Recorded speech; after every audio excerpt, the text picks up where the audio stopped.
Le 8 mars n'est pas la journée de la femme. On entend souvent ça, le 8 mars, c'est la journée de la femme. Et les hommes disent aux femmes, bonne fête. Non, c'est autre chose le 8 mars. C'est bien plus grave que ça, c'est bien plus profond que ça. Comme l'a dit Alpha, le 8 mars, c'est la journée internationale des droits des femmes. C'est une journée de célébration des luttes menées par les féministes et un moment de mobilisation générale. C'est un rappel annuel.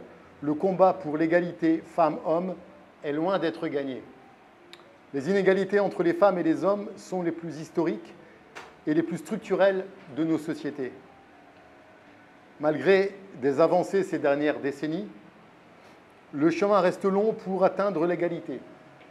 Selon des agences des Nations Unies, si l'évolution des droits des femmes se poursuit au rythme actuel, les femmes devront attendre encore plus de 3 siècles avant de connaître un monde égalitaire.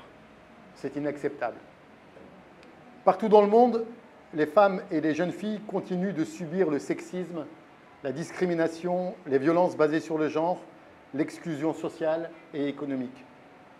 Cette journée de mobilisation est l'occasion de rendre hommage aux combats passés et de réaffirmer l'importance de la lutte pour les droits des femmes. La récente inscription de la liberté à recourir à l'interruption volontaire de grossesse dans la Constitution de la République française, aujourd'hui même, constitue en ce sens une avancée historique dont nous sommes particulièrement fiers. Lutter pour les droits des femmes, c'est avant tout s'opposer au système patriarcal, à son mode de fonctionnement qui confère une autorité considérée comme naturelle aux hommes, au détriment des femmes. C'est également s'opposer aux stéréotypes qui entretiennent ce système patriarcal. Les garçons sont forts, les filles sont fragiles, les garçons sont des super-héros et les filles des princesses. Nul besoin d'être un héros pour apporter sa pierre à l'édifice, pour faire un pas vers la justice et la reconnaissance de l'égalité des genres.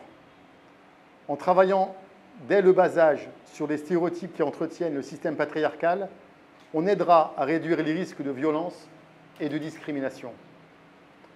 En mettant en valeur des femmes et des filles, on contribue à lutter contre les stéréotypes.